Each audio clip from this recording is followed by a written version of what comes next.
G9 టీవీకు స్వాగతం. Welcome to G9 TV. ఈరోజు మనము ప్రస్తుతము అనంతలక్ష్మి కాలేజ్ అయిన చైర్మన్ గారైన రాముడు సార్ గారి దగ్గర ఉన్నాం sir. Welcome to G9 TV sir. Welcome to G9 TV. ఈరోజు నేను అంటే అనంతరాముడు, చైర్మన్ ఆఫ్ అనంతలక్ష్మి విద్యా సంస్థలు, తర్వాత అనంతపురం జిల్లా పండ్ల తోటల రైతు సంఘం తరఫున మా రైతు సంఘం సభ్యులు అనంతలక్ష్మి కాలేజ్ స్థాపించి ఎంతోమంది విద్యార్థుల జీవితాలను మెరుగైన రూపంలో తీర్చిదిద్దారు సార్. ఎంతోమంది విద్యార్థులకు మీరు వారి భవిష్యత్తును ఎక్కడెక్కడో అంటే మెట్రో నగరాలైన బెంగళూరు, హైదరాబాదు ఈ విధంగా నగరాలకు మీ ఇంజనీర్ కాలేజ్ చదవడం వల్ల వాళ్ళకి ప్లేస్మెంట్లు అంది లక్షల్లో జీతాలు సంపాదిస్తున్నారు సార్. మీరు ఈ కాలేజ్ స్థాపన ఎప్పుడు ఏ విధంగా చేశారు, మీ ఆలోచన ఏ విధంగా వచ్చింది, దాని గురించి తెలియజేయండి సార్. నేను Ananthalakshmi Institute of Technology and Sciences వచ్చేసి 2008లో 4 బ్యాచ్లు, 4 రూములు, 240 మంది స్టూడెంట్స్తో స్థాపించినాను. ఈ కాలేజీ స్థాపించడానికి ముందు నేను అనంతపురం జిల్లా పండ్ల తోటల రైతు సంఘంగా ప్రెసిడెంట్గా ఉంటూ రైతులకు ఈ హార్టికల్చర్ పండ్ల తోటలు ఎందుకు పెంచాలి కారణం చెప్పాను. రైతులు అంతకుముందు ఏం చేసేవారంటే వరి, వేరుశనగ ఎక్కడైనా పెడితే స్వీట్ ఆరెంజ్ అంటే చీనీ చెట్లు పెట్టేవాళ్ళు. కాదు ఏమీ ఈ హార్టికల్చర్ అనే డెవలప్మెంట్ లేదు. నా ఉద్దేశం ఏమైందంటే వరి, వేరుశనగ వేసుకుంటూ రైతులు ఉంటే వాళ్ళకు తినడానికి, బట్టకు, కూటికి, గుడ్డికి అంట చెప్తారే అట్లా దానికి మాత్రమే వాళ్ళకి సంపాదన వచ్చేది. ఇంకా తమ పిల్లలను చదివించే కానీ తన ఆడపిల్లలకు పెళ్ళిళ్ళు చేయడానికి కానీ చాలా విధంగా ఇబ్బంది పడుతూ అప్పులు చేస్తూ చాలా ఇబ్బంది పడేవారు. నేను ఏం చేసినానంటే ఈ సామాన్య రైతు కుటుంబంలో పుట్టినటువంటి వాళ్ళ పిల్లలను ఎక్కడో బెంగళూరు, చెన్నై, హైదరాబాద్ ఇలాంటి సిటీలకు పంపించి లక్షలకు లక్షలు డొనేషన్లు కట్టి చదివించాలంటే చాలా ఇబ్బంది పడుతూ ఉండేవాళ్ళు. అందుకోసమై నేను ముఖ్యంగా అల్పాదాయ వర్గాల వారు, రైతుల పిల్లలు వాళ్ళ భవిష్యత్తు కోసము మంచి ఎడ్యుకేషన్ సెంటర్ మన అనంతపురంలోనే పెడితే బాగుంటుందని చెప్పేసి అనంతపురంలో స్టార్ట్ చేశాను. ఇది కారణము. తర్వాత స్లోగా డెవలప్ చేసుకుంటూ ఒక అంతర్జాతీయ స్థాయిలో మన విద్యార్థులు పనిచేయాలి, వాళ్ళ సంపాదన పెరగాలి, అప్పుడే ఈ రైతు కుటుంబము బాగుపడుతుంది అని ఆలోచన చేసి నేను కొత్త టెక్నాలజీ అంతా మన కాలేజీకి పరిచయం చేసి మాకు జయ చౌదరి గారు అని ఆయన వచ్చేసి 4-5 ఏళ్లలో ఏమేమి టెక్నాలజీ వస్తుంది అది ఇప్పటి నుంచినే స్టార్ట్ చేయండి అని మాతో బాగా పెట్టుబడి పెట్టించి బాగా ఇవన్నీ కూడా స్థాపించేటట్టు చేసి మేము ఎంతో ముందుకు ఎదగలిగాము. నా ఉద్దేశం ఏంటంటే each and every student of Ananthalakshmi must and should benefit. అంటే అనంతలక్ష్మిలో చదివిన ప్రతి స్టూడెంటు బెనిఫిట్ కావాలి, వాళ్ళ తల్లిదండ్రులు సంతోషంగా ఉండాలి అనేటువంటి నినాదంతో నేను చేసుకుంటూ పోయినాను. నేను this is my dream, you have to fulfil my dream అని మా ఫ్యాకల్టీకి అందరికీ చెప్పేవాడిని.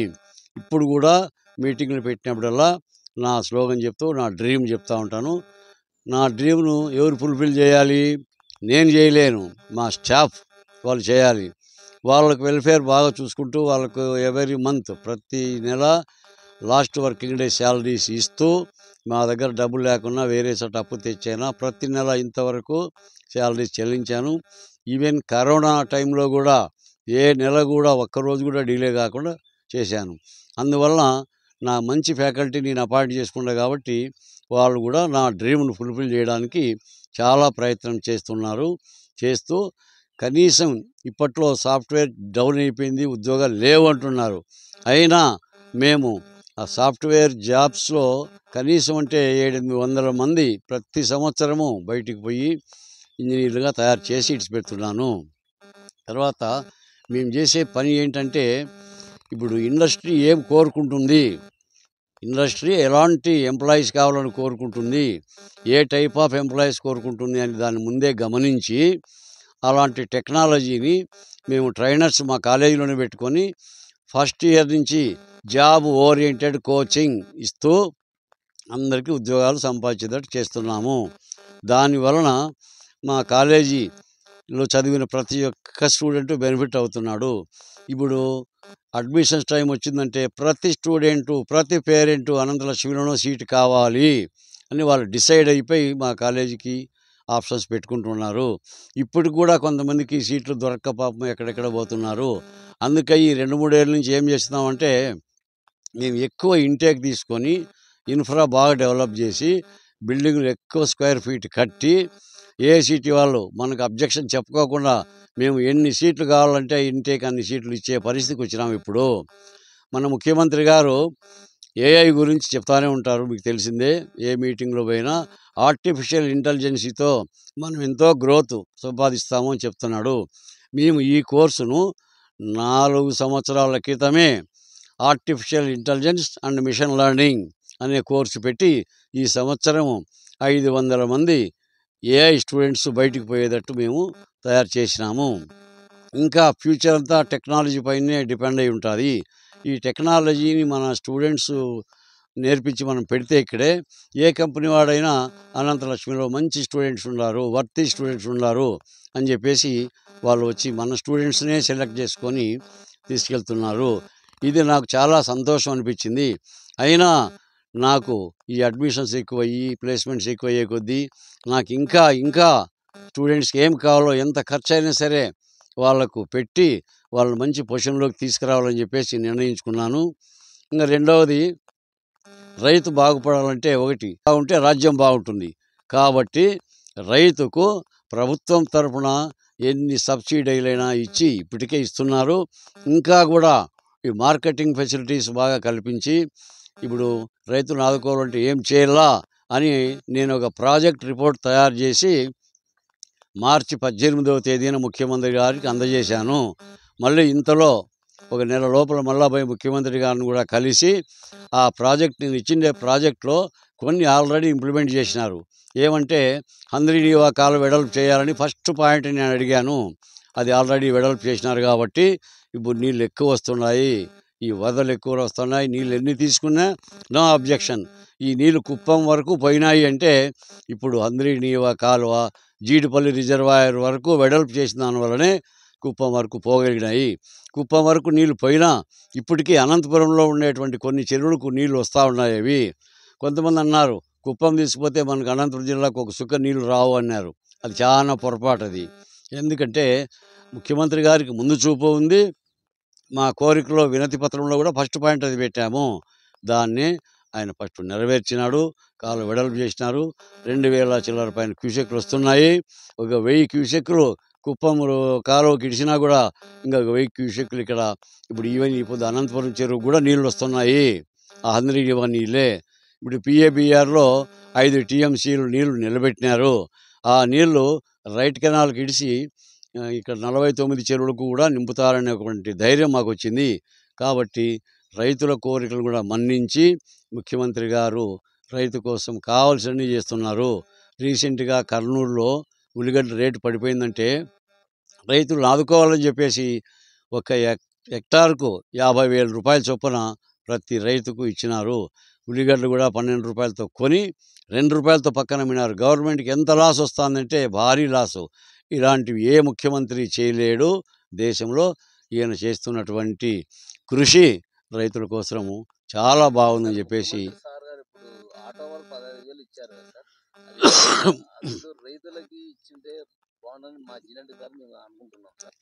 రైతులకు కూడా ఇస్తున్నాడు.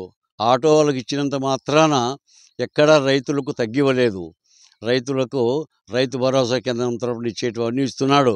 ఎక్కడైనా పంట నష్టం ఉంటే హెక్టార్కు చెప్పాను కదా, ఉల్లిగడ్డలు కర్నూలు జిల్లాలో ఒక హెక్టార్కి 50,000 రూపాయలు ప్రతి రైతుకు ఇచ్చినారంటే అది చాలా ఆశ్చర్యకరమైన విషయము. అలాగే సార్, వేరే ప్రస్తుతము వ్యవసాయ శాఖ మంత్రి అయినటువంటి అచ్చెన్నాయుడు గారికి, అలాగే మన జిల్లా మంత్రి అయినటువంటి పయ్యావుల కేశవ్ గారికి మీరు కొన్ని సూచనలు ఏమన్నా ఇవ్వదలుచుకుంటే మన జిల్లా అభివృద్ధి కోసము, అలాగే రాష్ట్ర రైతాంగంలో రైతుల కోసము మీరు ప్రభుత్వానికి కొన్ని సూచనలు సలహా.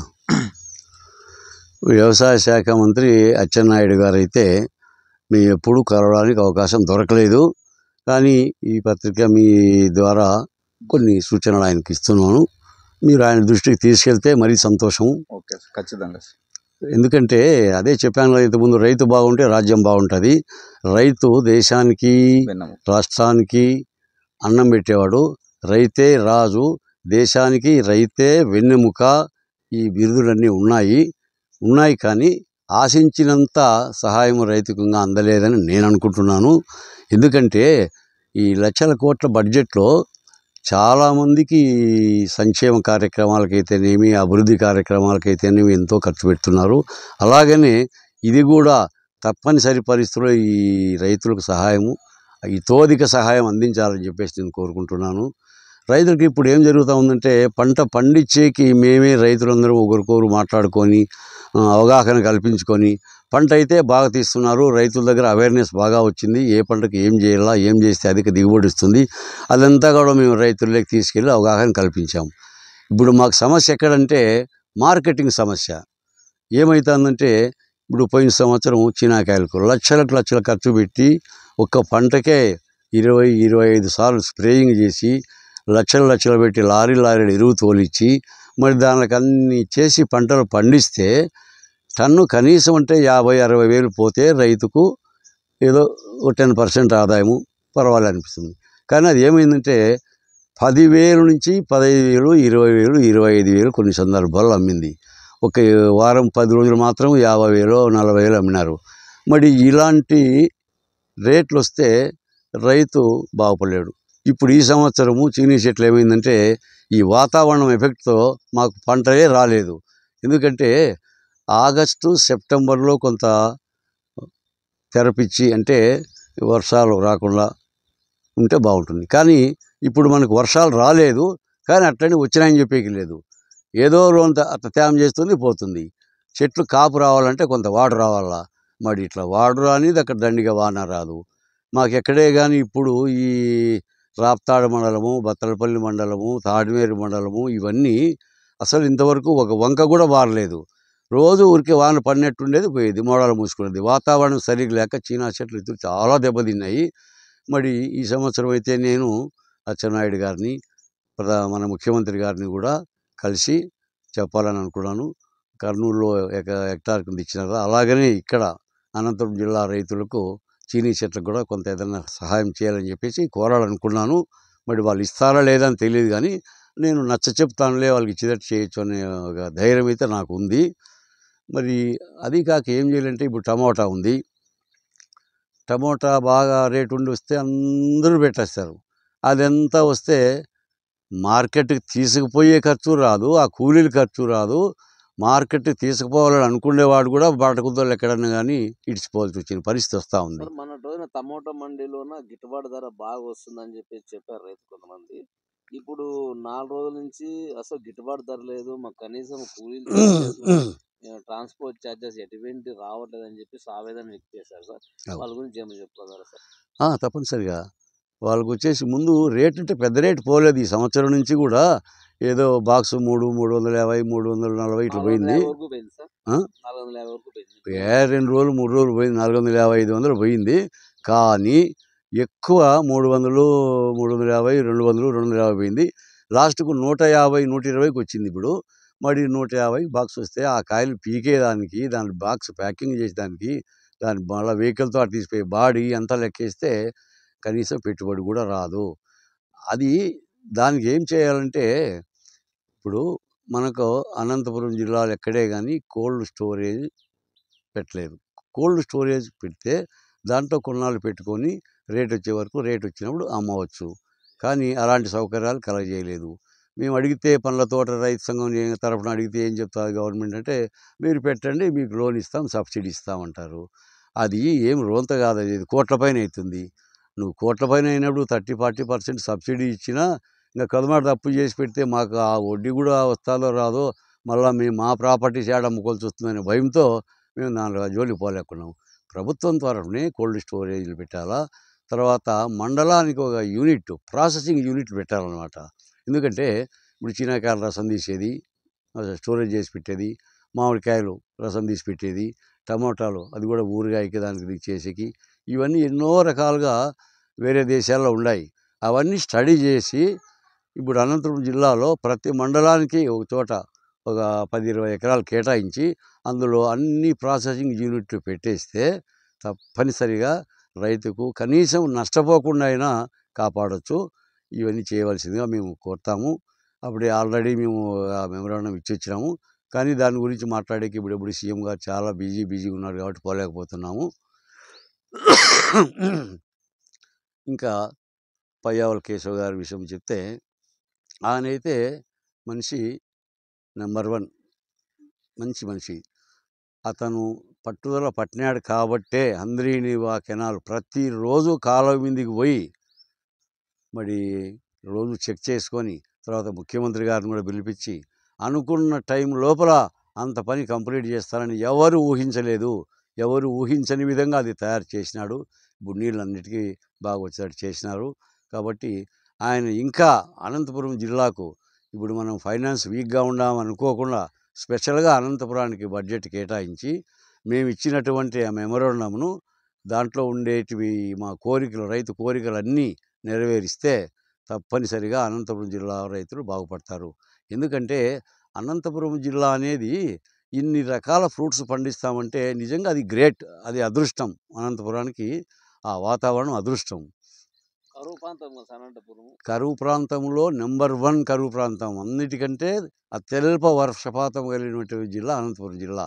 అయినా కొద్దిపాటి నీళ్ళతోనే ఈ డ్రిప్ ఇరిగేషన్ అనేది మనకు వచ్చింది కాబట్టి ఇది కూడా చంద్రబాబు నాయుడు గారి హయాంలోనే, ఇంతకుముందు ఆయన ముఖ్యమంత్రిగా ఉన్నప్పుడు ఆయన దగ్గరికి 4-5 తూర్లు తిరిగి లాస్ట్కి అయితే మా పండ్ల తోటల రైతు సంఘమే మేము ఆ 90% సబ్సిడీ అనేది సాధించినాము. అప్పుడు కూడా ఆయన మాకు ఇచ్చినందుకు ఆయనకి ఇప్పటికే మేము కృతజ్ఞతలు చెప్తున్నాము. ఆ డ్రిప్ ఇరిగేషనే లేకపోతే అనంతపురం జిల్లాలో ఏమి పని చేయలేము, ఏం పంట పండియలేము. ఇప్పుడు 1 ఎకరా కాలువ ఇంటి పారే నీళ్లు 10 ఎకరాలు హార్టికల్చర్కు డ్రిప్ ద్వారా పంట పండించవచ్చు. మరి అంత మంచిది ఈ యొక్క డ్రిప్ ఇరిగేషన్. ఈ డ్రిప్ ఇరిగేషన్ ఫస్ట్ కుప్పంలో ఆయన ఇజ్రాయెల్ టెక్నాలజీతో ఇంప్లిమెంట్ చేసినాడు. అప్పుడే మేము రైతు సంఘం తరఫున మేమంతా 2 వెహికల్స్లో పోయి కుప్పంలో అంతా చూసుకొని వచ్చి తర్వాతనే ఆయన దగ్గరికి పోయి అనంతపురం జిల్లాకు కూడా సబ్సిడీ మ్యాక్సిమం ఇవ్వాలి సార్ 90% అని అడిగి ఆయన రిక్వెస్ట్ చేస్తే ఆయన అప్పుడు ఇచ్చినాడు. కాబట్టి ఈ పొద్దు ఈ విధంగా పంటలు పండించుకోగలిగాము. బట్ ఈ పంటలు వచ్చేసి మేము అమ్ముకోలేకపోతున్నాము. అమ్ముకునేకి మాకు మార్కెటింగ్ కోసము మరి మన పయ్యావుల కేశవ్ గారు ఫైనాన్స్ మినిస్టర్ కాబట్టి ఆయన ప్రత్యేకంగా అనంతపురం జిల్లాకు ఫండ్ కేటాయించి మీ కోరికలన్నీ నేను నెరవేరుస్తాను అని చెప్పి మా యొక్క ఆయన హామీ ఇమ్మని అడగాలనుకున్నాము. ఆ పని చేస్తే అనంతపురం జిల్లా రైతులు ఎప్పటికీ ఆయనకు కృతజ్ఞతలు తెలుపుతారు. తర్వాత అందరూ కూడా మంచి పొజిషన్కి వస్తారు. అనంతపురం జిల్లా పూర్ జిల్లా ప్రతి ఒక్కరు ఏమంటారు, ఒక విషయం చెప్తాను.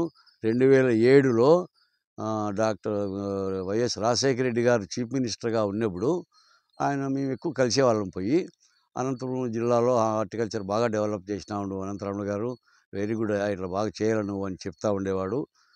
తర్వాత రాష్ట్రపతి అబ్దుల్ కలాం గారు ఉండేవాడు అప్పుడు. ఆయన దగ్గరికి నన్ను పంపించినాడు. ఏంటి పంపించినాడంటే అనంతపురం జిల్లాలో హార్టికల్చర్ బాగా అభివృద్ధి చేసిన వ్యక్తిగా ఆయన దగ్గర పంపించినాడు. సరే నేను వెళ్ళాను. అక్కడ పోయి ఆయన దగ్గర కలిస్తే ఏదో 5 నిమిషాలు 2 నిమిషాలు నాతో మాట్లాడతాడేమో ఆయన అనుకున్నాను. ఫస్ట్ నేను ఆయన దగ్గర పోతానే నేను good morning sir, my name is Anantharamudu, I came from Anantapur Andhra Pradesh, I am the horticulture association president అని నేను ఆయన దండం పెట్టి ఆయన పరిచయం చేసుకోగానే ఆయన ఫస్ట్ మాట ఏమన్నాడు తెలుసా, oh you came from Anantapur, Anantapur is very poor I think, first word అది అన్నాడు. నాకు కొంచెం కోపం వచ్చినట్టు అయిందన్నమాట. ఆయన ఆ పెద్దాని ముందు ఏం మాట్లాడతాం, no sir, Anantapur is not poor, Anantapur is poor only in water, if we are having sufficient water Anantapur will become number 1 district in Andhra Pradesh. ఇట్లా చెప్తే ఆయన how how how you are saying like that అన్నాడు. అట్లే చెప్పాను, మేమేమేమి అప్పుడు పంటలు రాసుకొని పోయింది, నేను ఏమేమి పంటలు పండిస్తామనేది. అప్పటికి 25 రకాల పంటలు పండిస్తూ ఉంటాం మనం. పేపర్ తీసుకొని ఇవన్నీ పండిస్తామని చెప్పాను. చెప్తే I see so Anantapur is not poor now, yes sir we are having so many chances to get amount from the horticulture ఈ హార్టికల్చర్లో ఆయన అడిగాడు ఏవేవి ఎక్కడెక్కడ ఎక్స్పోర్ట్ చేస్తారని. అరబ్ కంట్రీస్ అప్పటికి దాన్ని పొమోగ్రనేట్ దీని ఇంగ్లీష్లో అంటారు అవునవును. చేస్తున్నాం సార్ అంటే, what is the amount you are getting for ton అన్నాడు. 1.5 lakh for ton at that time we are getting అంటే గుడ్ ప్రైజ్ అని అప్పుడు చెప్పాను. 34,500 కోట్లు హార్టికల్చర్ ద్వారా ప్రభుత్వానికి ఇప్పుడు వస్తూ ఉంది. మాకు వాటర్ సఫిషియెంట్గా ప్రొవైడ్ చేస్తే it will become 10 times income for the government of Andhra Pradesh అని చెప్తే, అట్లా ఇదంతా మాట్లాడేపాటికి 28 నిమిషాలు అయింది. అప్పుడు ఆయన మాట్లాడి ఆయన హ్యాపీగా బాగా భుజం తట్టి now I'm happy, very happy mister Anantaramudu అని చెప్పి ఆయన ఎంత పొలైట్గా మాట్లాడతా అంటే నేనెంత ఆయనెంత, ఆయన ముందర నేనెంత, నేను నమస్కారం పెడితే ఆయన కూడా నమస్కారం పెట్టే మాట్లాడినాడు. అట్లాంటి వ్యక్తి ఆయన. నేను నా జీవితంలో మరువరాని సంఘటన అయితే అదొకటి. సార్ అలాగే సార్ మాకు ఇప్పుడు చాలా సంతోషంగా ఉంది. ఎందుకంటే మా ప్రేక్షకులకు మీరు చాలా గొప్ప విషయాన్ని తెలియజేశారు సార్. ఎంతో భారతదేశంలోనే ఎంతో గొప్ప ప్రెసిడెంట్ అయిన అబ్దుల్ కలాం గురించి మీరు పాత జ్ఞాపకాన్ని పంచుకునేందుకు మీకు చాలా ధన్యవాదాలు సార్. నేను ముఖ్యంగా మిమ్మల్ని ఇంటర్వ్యూ చేయాలని నేను చాలా గొప్పవాడిగా ఫీల్ అవుతున్నాను సార్. మాకు ఈ అవకాశం ఇచ్చినందుకు మీకు ధన్యవాదాలు సార్.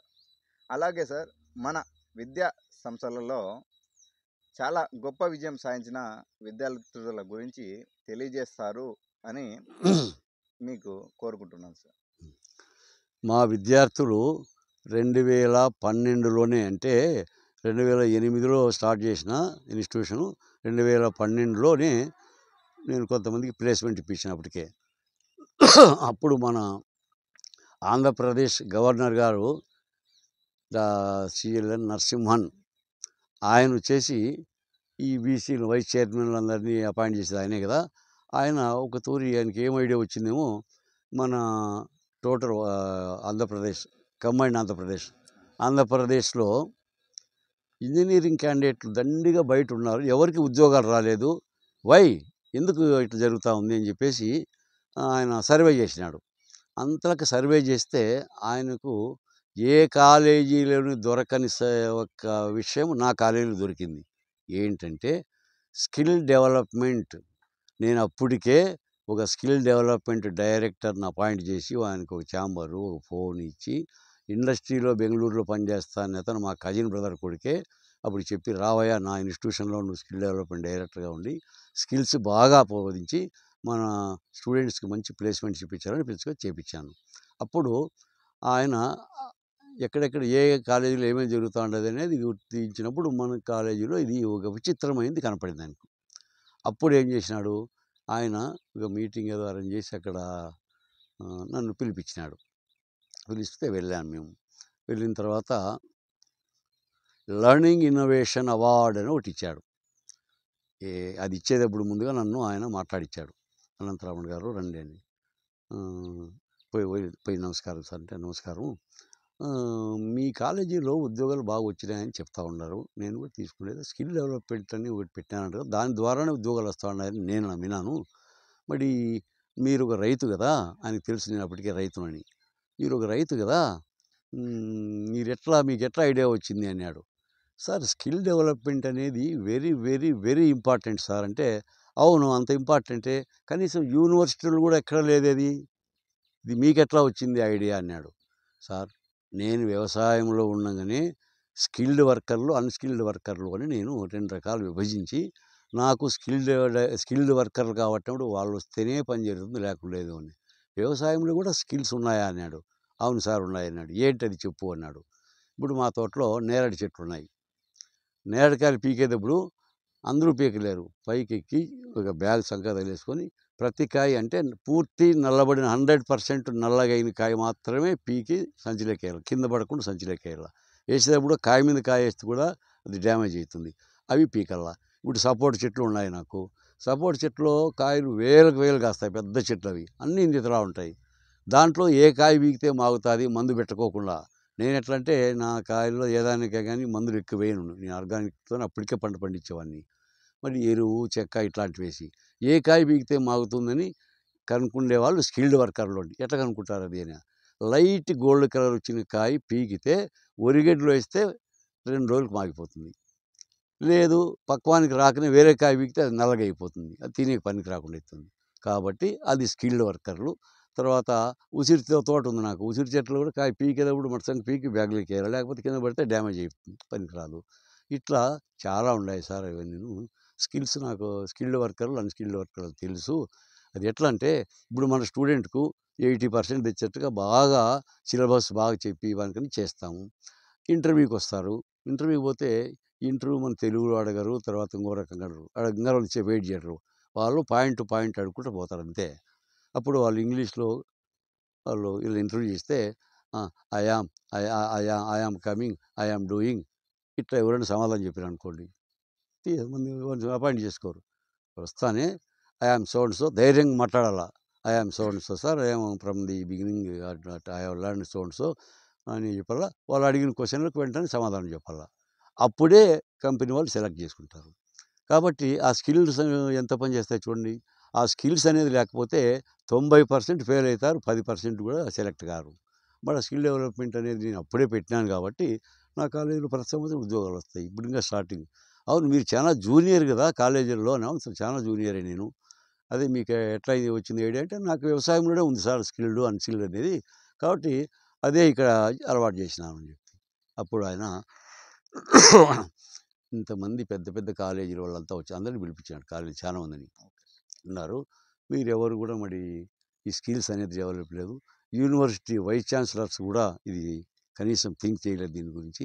ఒక అనంతరాముడు వెరీ జూనియర్ ఒక రైతు చేసినాడు ఇట్లా అని చెప్పేసి ఆడంత పొగిడి నాకు అవార్డు ఇచ్చి అప్పుడు ఉద్యోగం చేసి చెప్పాడు. ఆ రైతుగా నేను ఆయనకి ఎక్కడ పరిచయం అంటే, హార్టికల్చర్ వాళ్ళు పెనుగొండలో హార్టికల్చర్ షో అని పెట్టిండ్రు ఒకటి నాకు ఈ అవార్డుకి ముందే. హార్టికల్చర్ షో అని పెడితే ఆడ జిల్లాలో అంతరక్క పండిన పంటలను తెచ్చి ఆడ పెట్టినారు. ఆ పంటల గురించి ఇది పలానా పండు, ఇది ఇక్కడ అమ్ముతుంది, ఇది ఇక్కడ పండుతుంది, ఇట్లా చేస్తామని వీళ్ళు ఆయనకి ఎక్స్ప్లెయిన్ చేయాల. వాళ్ళు ఆయన చూస్తే భయపడతా ఉన్నారు. హార్టికల్చర్ డిపార్ట్మెంట్ వాళ్ళే భయపడి నా దగ్గరికి వచ్చి ప్లీజ్ రిక్వెస్ట్ సార్ మీతో. ఏం సార్ చెప్పండి అంటే, నరసింహన్ గారు ఎంబడితా నువ్వు అంతరక్క తిరిగి ఆయన ఎంబడితా, మేము వెనకలు ఉంటాం మేము, మీరు తిరిగి ఆయన అడిగే క్వశ్చన్లన్నిటికీ సమాధానం చెప్పండి అంటే. కాదు సార్ మీరు చెప్పలేకుండా మీకేమైందంటే, మాకు భయం సార్ కొంచెం మాట్లాడాలంటే ఆయన దగ్గర వణుకుడు వచ్చినట్టు వస్తుంది, అట్లా మాట్లాడితే బాగుండదు కదా, మీరైతే ఒక రైతు ఫ్రీగా మాట్లాడతారు, మీ అంత వాక్చాతుర్యం మాకు ఎట్లా వస్తుంది సార్ ప్లీజ్. అంత బంగపాల్సిన పని లేదు, చేస్తాను నేను అనుకోవడం మీరు చెప్తే బాగుంటుంది అనుకున్నా, లేదన్నారు నేను చెప్తారని. అప్పుడు 1:30 గంట మొత్తం స్టాల్స్ అన్నీ ఆయన నేను తిరిగినాం. తిరిగి అని చూసుకొని అది గుర్తొచ్చి ఆయన మిమ్మల్ని ఎక్కడో చూసినాను మీరు రైతు కదా అన్నాడు. అవును సార్ అన్నా. అప్పుడు అడిగాడు రైతు అయి కూడా నువ్వు ఎట్లా ఇవన్నీ ఐడియాలు వచ్చినాయి. అలాగే సార్, ఇప్పుడు మన విద్యాశాఖ మంత్రి అయిన నారా లోకేష్ గారు 20 లక్షల ఉద్యోగాలే స్థాపనే ధ్యేయంగా ఆయన చాలా ప్రయత్నాలు చేస్తున్నారు. దేశ విదేశాల్లో తిరుగుతూ, అలాగే మన మెట్రో నగరాలైన హైదరాబాద్, విజయవాడ, చెన్నై నగరాలకు దీటుగా మన విశాఖపట్నంలో ఆయన సాఫ్ట్వేర్ కంపెనీలు తీసుకురావడంలో విజయవంతం అయ్యారు సార్. ఆయన గురించి మీరు కొద్దిగా విద్యాశాఖ మంత్రి గురించి చెప్పండి సార్. విద్యాశాఖ మంత్రిగా లోకేష్ ఆ శాఖను తీసుకోవడము ఫస్ట్ ఆశ్చర్యం వేసింది. ఎందుకంటే అత్యంత క్లిష్టమైనటువంటి శాఖ విద్యాశాఖ. విద్యాశాఖలో ఇంతకుముందు ఏం జరిగినాయంటే, ఎక్కడే కానీ హాస్టల్స్లో సరైన ఫుడ్ పెట్టిన పాపాన ఏ ప్రభుత్వము పోలేదు. మరి అలాంటి చోట ఇప్పుడు ప్రతి ఒక్కరికి ఆరోగ్యమైనటువంటి ఫుడ్డు, హెల్తీ ఫుడ్డు, స్ట్రెంగ్తీ ఫుడ్డు పెడుతున్నాడు. తర్వాత ఇంతకుముందు ఒక తల్లికి ఒక పిల్లోడు ఉంటే వానికి మాత్రమే 15,000 ఎంత ఇచ్చేవాళ్ళు, 13,000 ఇస్తారు. కానీ ఒక తల్లికి ఒకే పిల్లవాడు ఉంటాడంటారా? ఎక్కువ ఉంటారు. మరి ఎక్కువ ఉన్నప్పుడు వాళ్ళలో ఒక్కరికి మాత్రం ఇచ్చి కొద్దిమ వాళ్ళందరికీ చదువు లేకుండా చేస్తే అది న్యాయమా? అది ఆలోచన చేసి, మీరు విన్నారో లేదో, ఒక్క ఫ్యామిలీలో 12 మంది విద్యార్థులు ఉన్నారంటే 12 మందికి ఇచ్చినారు. మరి ఇలాగా ఏ గవర్నమెంట్ అయినా చేయగలరా? ఏ విద్యాశాఖ మంత్రి అయినా కూడా ఇది ఒప్పించగలరా సీఎం గారిని? మరి సీఎం గారిని ఒప్పించి మెప్పించి విద్యాశాఖలో ఎన్నో మార్పులు తీసుకొస్తున్నాడు ఈ పొద్దు. ఇప్పుడు పోయిన 5 సంవత్సరం 10 సంవత్సరాల నుంచి కూడా సరిగా ఎప్పుడు కూడా డిఎస్సి జరపనే లేదు. పోయిన 5 సంవత్సరాలు అయితే ఒక్క తూరు కూడా జరపలేదు. ఎంతమంది టీచర్లు ట్రైన్డ్ అయ్యి చదువుకొని నిరుద్యోగులుగా ఉండి వాళ్ళకు 40-45 ఏళ్ళ వయసు వస్తూ ఉంది. మరి డిఎస్సి పెట్టకపోతే ఏం చేయాలా? ఇప్పుడేం చెప్పినాడు, ప్రతి సంవత్సరము డిఎస్సి పెడతానంటున్నాడు. నిజంగా మీరు కూడా అభినందిస్తారా లేదా? మరి ఇలాంటి విద్యాశాఖ మంత్రి వేరే ఏ స్టేట్లో అయినా ఉన్నారంటే మీరు సెర్చ్ చేయండి, ఎక్కడ లేరు. ఆయన యువకుడు, ఉత్సాహవంతుడు, ధైర్యవంతుడు, కాబట్టి ఆయన ఇన్ని చేయగలుగుతున్నాడు. మన ఈ ఇంజనీరింగ్ కాలేజీల్లో కూడా లేటెస్ట్ టెక్నాలజీని, ఈ క్వాంటమ్ టెక్నాలజీ అని చెప్పి చెప్తున్నాడు కదా, ఆ క్వాంటమ్ టెక్నాలజీలో తయారు చేసి కంప్యూటర్లు పెట్టినారంటే ప్రపంచంలో ప్రతి దేశము మన దేశం నుంచి కొనాల్సిందే. అది విపరీతమైన రేటు ఉంటుంది. మరి ఇన్ని ఖర్చులు పెడతా ఉన్నాము కాబట్టి ఆ ఖర్చులు పెట్టేటప్పుడు ఇన్కమ్ కూడా కావాలి కదా స్టేట్కు అని, ఇన్కమ్ కూడా తెచ్చే దిశలో ఈ క్వాంటమ్ టెక్నాలజీతో కంప్యూటర్లు తయారు చేసి దీంట్లో వేల కోట్లు సంపాదన వస్తుంది. ఇంక కనీసం అంటే 3-4 సంవత్సరాల్లో అప్పుడు ఇలాంటి ఖర్చులు ఎన్ని పెట్టినా కూడా గవర్నమెంట్ దగ్గర డబ్బులు ఉంటాయి, ప్రజలు ఇబ్బంది పడరు. తర్వాత ఇప్పుడు ఇన్ని సంక్షేమ కార్యక్రమాలు సాధ్యం కావు అని ప్రతి ఒక్కరూ అన్నారు, నేను తప్ప. నా సర్కిల్లో నేను ఒక్కడే సమర్థించినాను. ఎందుకంటే చంద్రబాబు నాయుడు గారు చెప్పినారంటే మాట తప్పడు అని నేను చెప్తే, ఎక్కడ తెచ్చిస్తారా డబ్బులు ఏడున్నాయి? జీతాలకు లేక గవర్నమెంట్ నెలకు జీతం, నెల అంటే ఎప్పుడో 15-20 తేదీలు ఇస్తూ ఉండారే. మరి ఇంత అధ్వానమైనటువంటి ఫైనాన్స్ పొజిషన్ పెట్టుకొని ఈయన చంద్రబాబు నాయుడు గారు ఊరికే ఇవన్నీ ప్రామిస్ చేసినాడు, ఇవన్నీ ఏమీ చేయలేడు అన్నారు చాలామంది. బట్ నేను ఒకటి చెప్పాను, నా సర్కిల్లో ఉండే వాళ్ళందరూ కూడా ఖచ్చితంగా ఇవన్నీ ఇంప్లిమెంట్ చేస్తారు, సూపర్ 6 పథకాలు ఏది వదలడు అని చెప్పాను. ఎలా చేస్తాడన్నారు, మీరు చూడండి. ఇప్పుడు నేను ₹2, ₹5 కావాలంటే మా నాన్న నాకు ఇచ్చేవాడు కాదు ఖర్చులకు. అలాంటిది ఈరోజు ఒక్క నెలకు 1.5-2 కోట్ల రూపాయలు మరి మా ఫ్యాకల్టీకి, తర్వాత మా కాలేజీ ఖర్చులకు, స్కూల్ ఖర్చులకు అన్నీ తెస్తున్నాను. ఎట్లా తెస్తున్నానంటే ఫస్ట్ ఆదాయం అనుకూర్చుకోవాలన్న, సంపద సృష్టించాలా. సంపద సృష్టించే విధానం చంద్రబాబు నాయుడికి బాగా తెలుసు. కాబట్టి ఆయన సంపద సృష్టిస్తాడు, తర్వాత అందరికీ ఇవన్నీ ఇంప్లిమెంట్ చేస్తాడు. రెండోది, సెంట్రల్ గవర్నమెంట్తో కూడా ఆయన మంచిగా ఉండి, ఇద్దరు ఎన్డీఏ ప్రభుత్వాన్ని ముగ్గురు కలిసి చేసినారు కదా, కాబట్టి ఆయనకు ఫండ్స్ కూడా సెంట్రల్ నుంచి ఏది అవసరమో అది ఇస్తారు. సెంట్రల్ వాళ్ళు ఎట్లా ఇస్తారంటే 75% వాళ్ళు ఇస్తారు, 25% స్టేట్ కట్టాల. ఇలాంటి దాంట్లో ఏ ఒక్క అవకాశాన్ని కూడా వదులుకునేవాడు కాదు చంద్రబాబు నాయుడు. ప్రతి ఒక్క అవకాశాన్ని ఉపయోగించుకొని ఫస్ట్ స్టేట్ పర్సెంటేజ్ కట్టి సెంట్రల్ పర్సెంటేజ్ ఇమీడియట్గా తెచ్చుకుంటాడు. కాబట్టి ఏదైనా నెరవేర్చగలడు. సార్ అలాగే ఉమ్. మన అనంతలక్ష్మి ఇన్స్టిట్యూషన్లో ఉమ్. విద్యార్థులు ఉమ్. క్రమశిక్షణగా ఉండడానికి ఉమ్. మీరు ఉమ్. వాళ్ళకు ఏ విధమైన మోటివేషన్ ఇస్తారు? ఉమ్. అలాగే వారు మీ విద్యార్థులు అనంత లక్ష్మి ఇన్స్టిట్యూషన్ గల విద్యార్థులు ఉమ్. సాధించిన గొప్ప విజయాల గురించి ఉమ్. మీ మాటల్లో తెలియజేయండి సార్. అనంత లక్ష్మి ఇన్స్టిట్యూషన్లో ఫస్ట్ ఇచ్చినాడు, అడ్మిషన్ లేడీస్కు ఫ్రీ బస్ ఇచ్చినాడు, తర్వాత గ్యాస్ సిలిండర్లు ఇచ్చినాడు, తర్వాత పెన్షన్లు కూడా విపరీతమైన పెన్షన్లు ఇస్తున్నాడు. మామూలుగా వీళ్ళకు ఓల్డ్ ఏజ్ పీపుల్కు 3000 నుంచి 4000 చేసినారు. వికలాంగులకు 6000 ఇచ్చినాడు. ఏది చాలా పెన్షన్ తొలగించారు మన ముఖ్యమంత్రి గారు. ఇప్పుడు పెన్షన్లు ఇవ్వమని ఎవరికి చెప్పిండేది? నిజంగా అర్హులకు. అక్కడ ముందు గవర్నమెంట్లో ఏం చేసినారంటే అనర్హులకు కూడా చాలామందికి పెన్షన్లు మా పార్టీ, మా కమ్యూనిటీ అని ఇచ్చినారు. అది ఎప్పుడే కానీ చాలా తప్పు. ఏది ఇచ్చినా పెన్షన్ ఇంకొకటిని ఎలిజిబుల్ క్యాండిడేట్లకే ఇవ్వాలి, కానీ ఎలిజిబిలిటీ లేకుండా కూడా ఇస్తే అది వ్యర్థమైపోతుంది. కాబట్టి అలాంటివి ఇంకా ఏమైనా ఉంటే కూడా అనర్హులకు ఇచ్చేటివి తీసేయవలసిందిగా నేను కోరుతున్నాను. అది తీసేయడం మంచిది. అనర్హులు దానిలో ఆశయకూడదు, అర్హులకే ఇవన్నీ వర్తిస్తాయి. సార్ అలాగే సార్ అనంతలక్ష్మిలో చాలా స్ట్రిక్ట్గా ఉంటాయి రూల్స్ అండ్ రెగ్యులేషన్స్. డిసిప్లిన్గా ఉండాలా. మీరు డిసిప్లిన్గా ఉండలేని వాళ్ళను మా కాలేజీ పనికిరారు. Every day you have to attend the college. మేము చెప్తాం 90% అబోవ్ అటెండెన్స్ ఖచ్చితంగా ఈచ్ అండ్ ఎవరి స్టూడెంట్ మాకు ఇచ్చే తీరాలి. మేము ఈ కోచింగ్కు జాబ్ పర్పస్ పెట్టే ప్రతి క్లాస్కు అటెండ్ కావాలి. ఈవెన్ నైట్ అవసరమైనప్పుడు రాత్రి 10 గంటల వరకు క్లాసులు పెట్టుకుంటాము. వాళ్ళ పేరెంట్స్ కూడా చెప్తాం మేము. అవసరమైతే మీరు వచ్చి పాపను మీ పిల్లల్ని పిలుచుకొని వచ్చి కాలేజీలో విడిచిపెట్టి మళ్ళా 9:30కి వచ్చి 10 గంటలకు పిలుచుకొని పోండి ఇంటికి. అంతేగాని క్లాసులు ఎగ్గొడతాము, మేము నైట్ రాలేము ఇవన్నీ చెప్తే చేసేకి అవకాశం ఉండి దోవలు దొంకులు ఎక్కడ మంచి లేకుండా ఉన్నారనుకో, దోవింటి పోయేవాడు కూడా ఏదో దొంగతనం చేద్దాం పీక్ పదం అంటారు. కాబట్టి నేను దొంగతనం చేసేకి అవకాశం లేకుంటే ప్రతి పిల్లలు తప్పు చేసేకి నేను అవకాశమే ఇవ్వను. కాబట్టి పిల్లలు తప్పు చేయలేరు. ఇప్పుడు ఒక ఉదాహరణ తీసుకోండి, తోట ఉంది, తోట కంచేసి మంచిని కాపలా పెట్టి క్లాసులు పోకుండా అటెండెన్స్ ఎగ్గొట్టి వచ్చినాం అంటే పట్టుకొని వచ్చి ప్రిన్సిపాల్ దగ్గర పిలిపించి వార్నింగ్ ఇచ్చి మళ్ళీ పంపిస్తాము. సెకండ్ టైం ఇట్లా జరిగితే మిమ్మల్ని సస్పెండ్ చేస్తామని కూడా చెప్పి దానికి ఒక చైర్మన్, వైస్ చైర్మన్, మెంబర్స్ అంతా ఉంటారు. వాళ్ళు ఈచ్ అండ్ ఎవ్రీ డే ప్రతి హాస్టల్ చెక్ చేయాలా, స్టూడెంట్స్ ఎక్కడ ఉన్నారు మనకి. ఇప్పుడు ఈ కాలేజీలో యూత్ మీసాలు వచ్చిన పిల్లలంతా ఉంటారు కదా, వాళ్ళు అందరి మాటలు వింటారా, వాళ్ళ గలాట వాళ్ళు అల్లరి చేస్తారని చాలామంది చెప్తారు.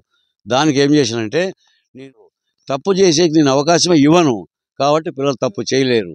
ఇప్పుడు ఇచ్చినాడు లేడీస్కు ఫ్రీ బస్ ఇచ్చినాడు, తర్వాత గ్యాస్ సిలిండర్లు ఇచ్చినాడు, తర్వాత పెన్షన్లు కూడా విపరీతమైన పెన్షన్లు ఇస్తున్నాడు.